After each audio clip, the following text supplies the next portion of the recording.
نحمده ونصلي على رسوله الكريم اما بعد فاعوذ باللہ من الشیطان الرجیم بسم اللہ الرحمن الرحیم۔ معزز سامعین و سامعات، السلام علیکم ورحمۃ اللہ وبرکاتہ۔ قال اللہ تبارک و تعالی فی القرآن المجید والفرقان الحمید: لا تقربوا الزنا، صدق اللہ العظیم وصدق رسول النبی الامین المکین الکریم، ونحن على ذلك لمن الشاہدین والشاکرین والحمد للہ رب العالمین۔ پیارے آقا علیہ الصلوۃ والسلام کے دیوانوں، سیدہ فاطمہ الزہرا رضی اللہ تعالی عنہا کی کنیزوں، اللہ رب العزت قرآن مقدس میں ارشاد فرماتا ہے: لا تقربوا الزنا، یعنی زنا کے قریب بھی مت جاؤ۔ یہ ایک ایسا گناہ ہے جو کرنے والے کی دنیا بھی برباد کر دیتا ہے اور اس کی آخرت بھی برباد کر دیتا ہے۔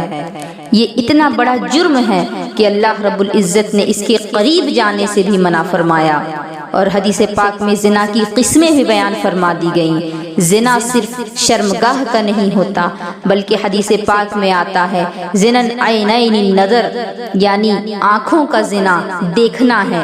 اسی طرح سے ہاتھوں کا زنا غلط ارادے سے چھونا ہے، دل کا زنا غلط خواہشات کرنا ہے، قدموں کا زنا غلط ارادے سے غلط جگہ پر جانا ہے۔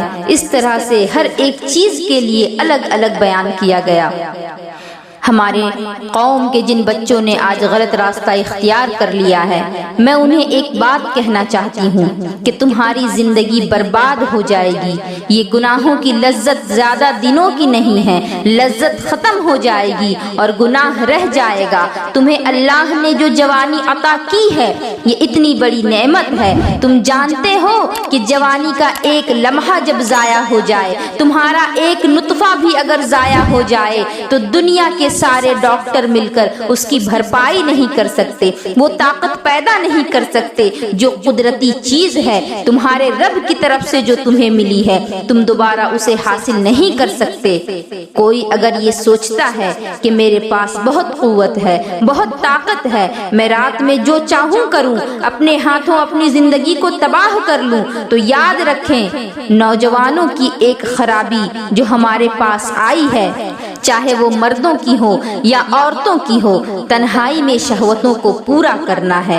فرمایا گیا اگر وہ اپنے ہاتھوں سے اپنی بربادی کرتا ہے اور شہوت کو پورا کرنے کے بعد نہاتا بھی ہے، غسل بھی کرتا ہے، تو فرمایا گیا کہ اس کے نہانے کے پانی کے ہر ایک قطرے سے ایک شیطان پیدا ہوتا ہے، اور پھر وہ سارے شیطان مل کر اسے گناہ پر اکساتے ہیں، گناہ پر اسے ابھارتے ہیں۔ کتنا اچھا ہو اگر ہم صبر کر لیں، ان گناہوں سے توبہ کر لیں، کیونکہ اللہ رب العزت فرماتا ہے ان اللہ مع الصابرین، یعنی بے شک اللہ رب العزت صبر کرنے والوں کے ساتھ ہے۔ صبر کس چیز کو کہتے ہیں؟ صرف کوئی مارے اس پر صبر کر لینا، کوئی گالی دے اس پر صبر کر لینا، صبر یہ نہیں۔ صبر تو یہ بھی ہے کہ گناہوں پر صبر کیا جائے، تکلیفوں پہ صبر کیا جائے، اور گناہوں سے اپنے آپ کو روک لیا جائے، اپنے آپ کو جتنا بچا سکتے ہو بچاؤ۔ یہ برائیاں ہمارے معاشرے میں پھیل رہی ہیں تو اس کی سب سے بڑی وجہ موبائل اور انٹرنیٹ ہے۔ میں موبائل اور انٹرنیٹ کے خلاف نہیں ہوں کہ یہ حرام ہے، اس کا استعمال جائز نہیں، اس کا استعمال بالکل نہ کیا جائے۔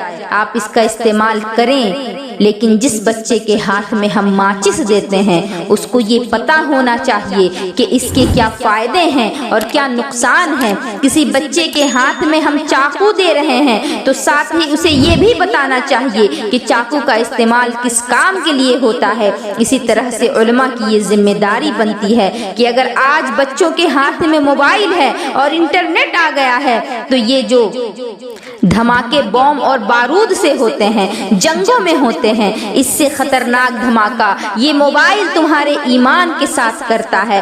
ہر رات ایک دھماکہ ہوتا ہے اور ایمان تباہ ہو جاتا ہے، اخلاق بگڑ جاتے ہیں۔ کتنے ایسے ہیں جو انٹرنیٹ کی وجہ سے برباد ہو گئے اور فریاد لے کر علماء کے پاس آتے ہیں۔ ایسے نوجوان جن کی جوانی برباد ہو گئی، ایمان پر حملہ ہو گیا، آنکھوں کا نور نور ختم ہو گیا۔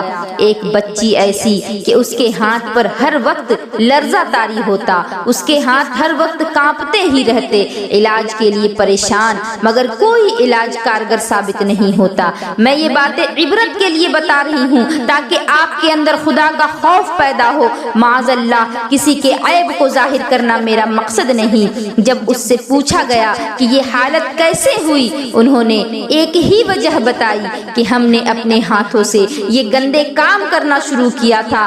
آج ابلیس پھر سے تمہارے ارد گرد منڈلا رہا ہے۔ یہ فلم انڈسٹریز تمہارے جوانوں کو برباد کر رہی ہے۔ اس میں عورتوں کا ننگا ناچ دکھایا جاتا ہے، عورتیں اپنے جسم کی نمائش کرتی ہیں جس سے نوجوان گناہوں کی طرف مائل ہوتے ہیں۔ یہ کوئی ایسی فلم بناتے ہی نہیں جس میں عورتوں نے پورے کپڑے پہنے ہوں، کیونکہ ایسی فلمیں مارکیٹ میں چلیں گی ہی نہیں۔ جتنی زیادہ فحاشی اور غلاظت ہوگی، ننگا پن ہوگا، وہ فلم اتنی ہی زیادہ ہٹ ہوگی اور اس کو دیکھنے کے لیے لوگ بھیڑیے کی طرح امڑ پڑتے ہیں۔ تم کیسے مسلمان ہو؟ آؤ میں تمہیں اس دور کے مسلمانوں کی بہادری بتاؤں جس دور میں ساری دنیا مسلمانوں کی دشمن تھی، ان کو ختم کرنے کے لیے جدوجہد کرتی تھی۔ آج تو 56 اسلامی ملک ہیں، مسلمانوں کی اتنی تعداد ہے، لیکن اس کے باوجود مسلمانوں میں وہ بات نہیں۔ خالد بن ولید کے دور کا واقعہ ہے کہ ایک مرتبہ خالد بن ولید اپنے جنگجوؤں کے ساتھ، اپنے لشکر کے ساتھ ایک جنگ کے لیے گئے ہوئے تھے، اور وہ جنگ جو تھی وہ عیسائیوں سے تھی۔ عیسائی بھی لڑنے میں ماہر اور مسلمان بھی لڑنے میں ماہر۔ جنگ کئی مہینوں تک چلی، نہ عیسائی ہار مانتے نہ مسلمان پیچھے ہٹتے۔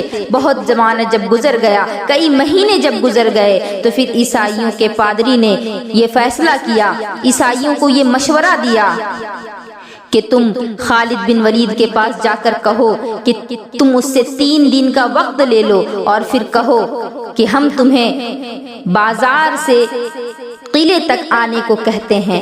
اگر تم بازار سے قلعے تک اپنی پوری لشکر کو لے کر صحیح سلامتی سے گزر گئے تو پھر قلعے کی چابی ہم خود تمہارے حوالے کر دیں گے۔ کوئی جنگ نہیں ہوگی، کوئی محاصرہ نہیں ہوگا، تمہارے ہاتھوں میں فوراً ہی قلعے کی چابی دے دی جائے گی۔ یہ بات خالد بن ولید کو جب بولی گئی تو خالد بن ولید پریشان ہو گئے۔ وہ سوچنے لگے کہ آخر اتنی آسانی کے ساتھ یہ لوگ مان کیسے گئے؟ اس میں ضرور کوئی نہ کوئی سازش چھپی ہے، ضرور کوئی نہ کوئی بات چھپی ہے۔ عیسائیوں نے اپنے پادری سے پوچھا کہ آخر اس کی وجہ کیا ہے؟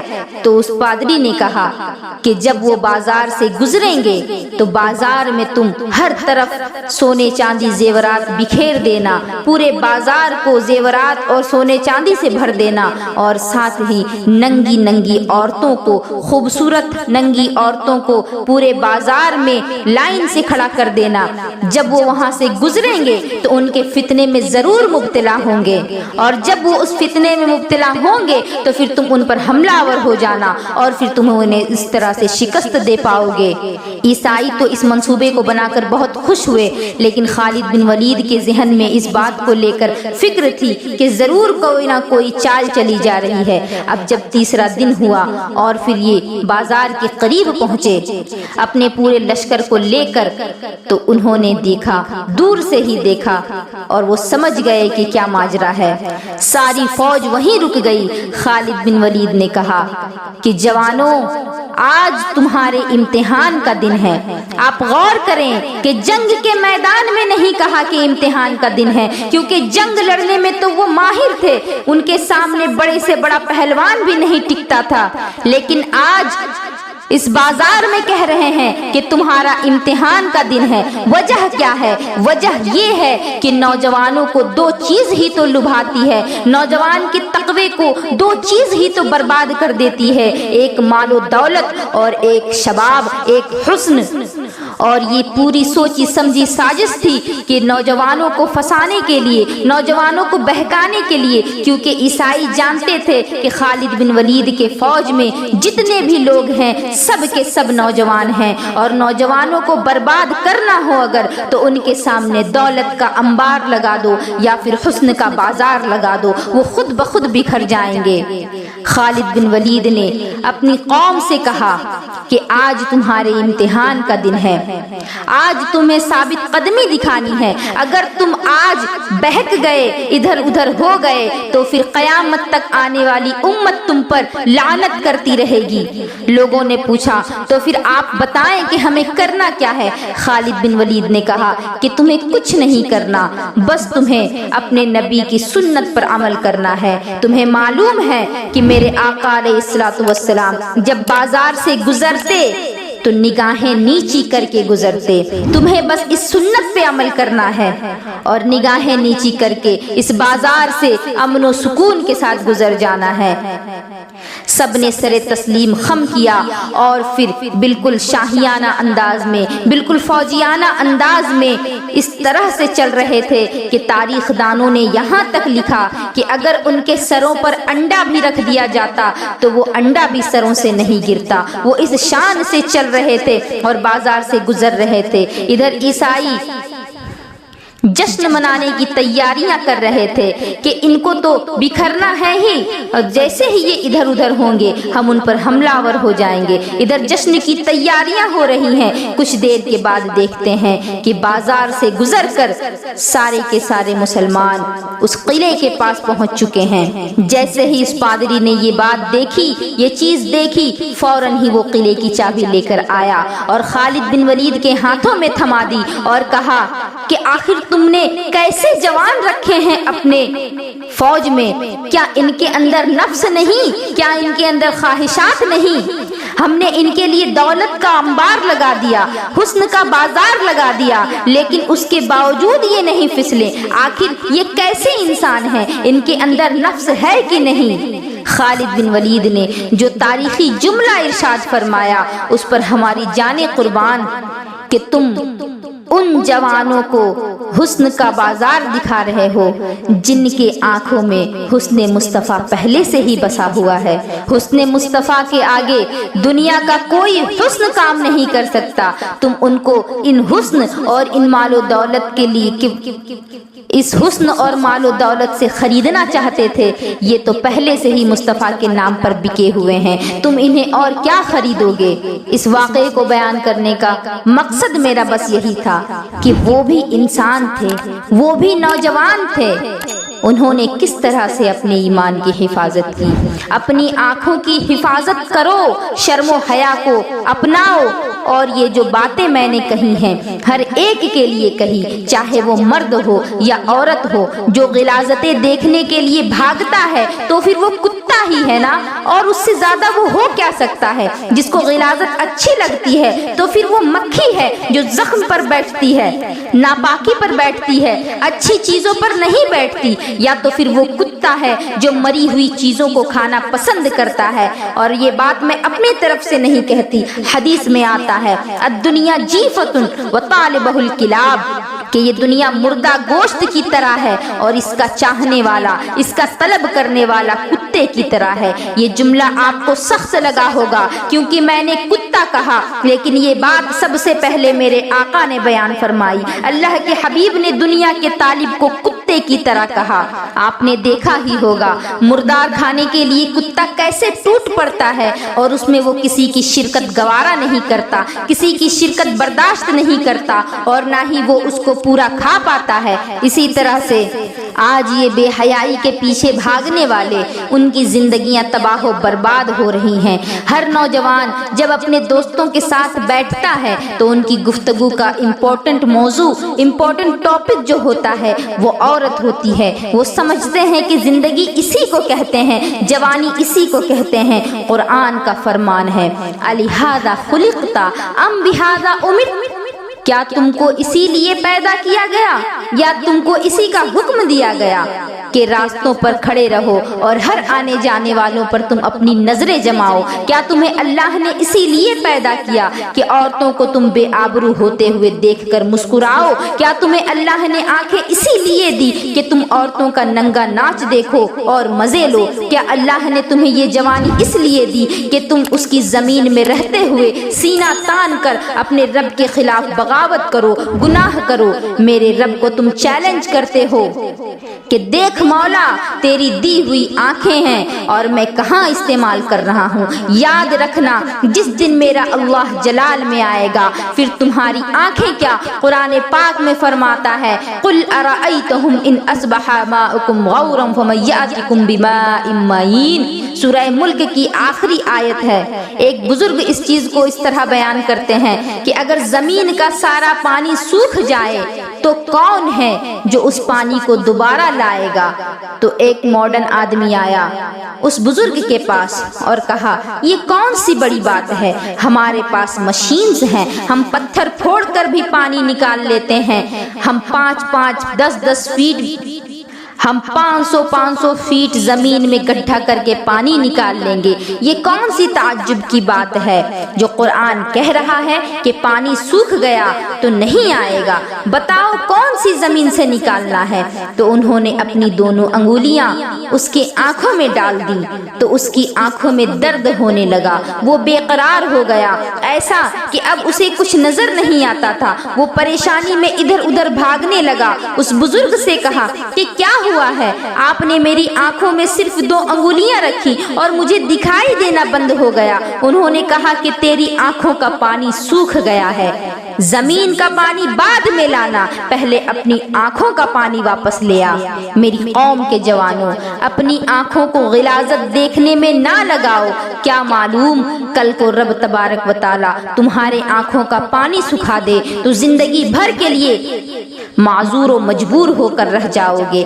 کیا پتا کہ یہ فحاشی اور عریانیت اور یہ ننگا پن دیکھتے دیکھتے اگر تمہیں موت آ گئی تو اپنے رب کو کیا منہ دکھاؤ گے؟ معزز سامعین و سامعات، آج میرا یہی میسج تھا کہ بچے، جوان، مرد، عورت، ہر ایک ان برائیوں سے اپنے آپ کو بچائیں، ان گندی بیماریوں سے اپنے آپ کو بچائیں، بے حیائی سے اپنے آپ کو بچائیں۔ اور بچنے کا ایک ہی رستہ ہے کہ جب جب تمہارے پاس اس طرح کا ماحول آئے، ایک خیال کر لینا کہ میرا مولا مجھے دیکھ رہا ہے، میں اپنے رب کے سامنے یہ گندے کام کیسے کروں؟